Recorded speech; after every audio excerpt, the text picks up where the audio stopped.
76% of Americans live paycheck to paycheck. 64% of Americans that have businesses break even or lose money. Most people don't have any money and have accepted the fact that they don't have any money. They don't have any leftover money. They're fearful of money constantly.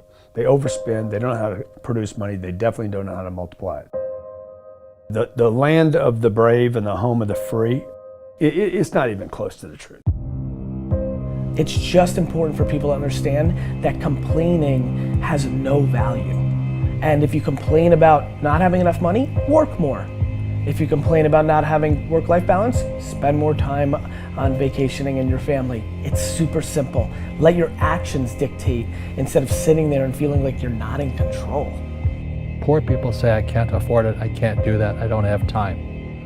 It's an escape, you know what I mean? It's easy to say I can't afford it. Oh, I'm too tired. Oh, I can't go to the gym. You know, when you could go to the gym, but no, I can't. Truth is, I'm just too lazy to go to the gym. Money doesn't have value, right? And this is an important thing that most people don't immediately understand, is that money itself doesn't have value. Money is a vector for transmitting value. It's how you express value. But the value isn't in the money, it's in the product or service you bought with it, and it's in the labor you gave in order to acquire it in the first place. That's where the value comes from. There's nothing intrinsically valuable in the money. You shouldn't put money in a house, you should put money in your brand. You should put money in the marketing. You should promote yourself, not put money in where you and the kids live. Right. Why is that a mistake? Because it's dead money. I mean, it can't, a house can't make you money. A house does not make you money. The only reason people think a house makes them money is they're comparing it to, if I rent, that costs me money. But, you know, if you need to go to a hospital, you don't buy the hospital. You rent a bed to get out of there as fast as you can. If you go on a trip, you go to America and you want to go to Disneyland, you don't buy the hotel, you rent a room. And nobody thinks poorly of that. They're like, yeah, I'm gonna go there, use the place and get out. That's what you should be doing with your living. Find a place where you can rent. Pay rent monthly. Don't own the house. And take all the money that you would have put in that house purchase, down payment, extra money, fixing it up, use all that money to improve your business and yourself so that you can get more money. Right? So I see so many people here like, I'm gonna invest 300,000 pounds in a house to hopefully make $30,000, 30,000 pounds. Right. I'm gonna buy it for 300, maybe I'll sell it for 600,000. I'll double my money. Fixed in one place, by the way, where no money comes to you. Money does not go to homes. Right, and that's a big thing on your career is moving locations. Yeah, I've moved 5 or 6 times. I can move another 4 or 5 times. Because people who stay in the same place get too comfortable. If you study wealthy people, they're mercurial. They're moving, they're mobile.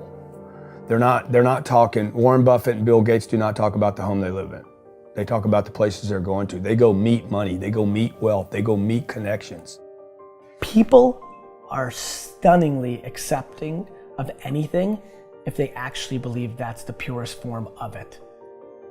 I think I'd be less acceptable if I hedged. I really do. People will accept you. People accept everything. Just be you.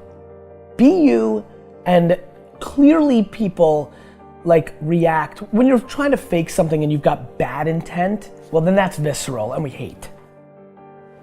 But I actually think we don't give love to the person that actually knows they have it and they're trying to fake it to conform. Hence why I won't adjust to this market all the way, because I don't think I'll be respected. I know what my intent is, so why would I be scared? I want to build the biggest building in town. That's who I am. And you know how I want to do that? By building the biggest building in town. And a lot of people want to build the biggest building in town, and you know how they want to do it? By tearing everybody else's building down. Poverty is passed on. It's taught in your families. And middle class is taught in families.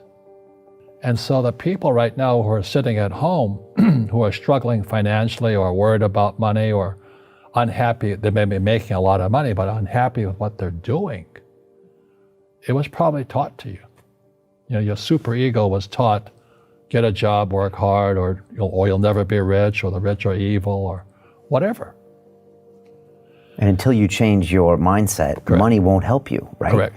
And we see that with people that win the lottery, people that make more money, they still have the same problem. Right. Because they have that poor man's soul. Right. If you're poor, you'll always be poor. That's really hard for people to Yeah, understand. the money will disappear that fast. Just like most pro athletes, they make millions of dollars, and 65% are bankrupt 5 years later. It's because they come from poor families. Now you tell them that, they get very angry at you. It's the rich fault. It's you guys ripped me off and government ripped me off. But unfortunately, what Mr. Lipton was saying, it's passed down genetically. That's the frightening thing. And it's interesting when you commit to something, little gifts just start automatically showing up. It's a phenomenal thing. It's happened my whole career. When I fully commit, somebody will bring me something. Okay. And then keep your eyes open. And by the way, the package may come wrapped in a package you weren't thinking about. Hard work. Or like a voice, or like a person, or maybe from a different direction than you thought, or an offering where you're like, you read something about this and that's not the thing. Like all throughout my career, it's come in weird kind of ways. If you ask for help and somebody shows up at the door, maybe invite them in. Okay. Regardless of what the packaging is or what you've heard about it or whatever. That's really been beneficial to me. Okay. How old are you? 44. I'm 40. Do you know how young we feel? When you were 26, did you ever think that this is what 44 felt like? No. You thought that was finished. Yeah. How old are you? 29. Like, you think a 40-year-old, like, when I was 25 years old, I thought a 40-year-old was finished. I don't even feel like I'm starting. Right? Yeah, but when I was 26, I was in a rush. I understand. All of those guys and girls on the streets last night, when you say that to them, like their face kind of goes blank because all the stuff they watch, MTV, music videos, it's all about the bling now and the this now and the this now. And MTV's tamed. You start following people on Instagram and it's a disaster. They're all pushing it's all about champagne and private planes and you can get it too and just sign up for my course. And everybody's falling for it. So I'm coming out and first of all, I want to be historically correct. Nobody in 100 years is going to watch that video and say that I was full of crap. I like that, right? Number two, I want my legend to grow. I'm always fascinated by politicians and world figures. Like Winston Churchill, his brain continues to grow, right? I want that. When I'm dead, I want to be in the ground at peace knowing my legend's growing. I want that. I want that in the business world. And so I'm giving real advice, and real advice looks like this. When you're 19 and you can spend 7 full years learning your craft, meeting people that are mentors, being patient, and you wake up and you're 26 years old, you have your entire life in front of you and you've done great foundational work to go on and then be successful. I have bad luck too. I've had financial crashes. I've had people stab me in the back, but they're all good because I grow from it. That's spirituality. Right. People who are afraid of making mistakes, like they teach in school, they don't ever grow. Because spirituality is there's good and there's bad, there's right and there's wrong, there's up and there's down. Most people only want to be right. They only want to be positive. Well, you can't have that. That's not reality. And the average person, the reason they're poor is they haven't failed. They play it so safe. They haven't made any mistakes like they taught in school. That means they don't learn anything. That's why the school system's actually fundamentally corrupt. It's anti-education. Right.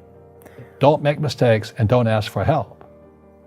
And if I didn't ask for help, I have my accountants, my attorneys, my bankers and all that. I go into business like a rugby team. Boom, boom, and we kick butt.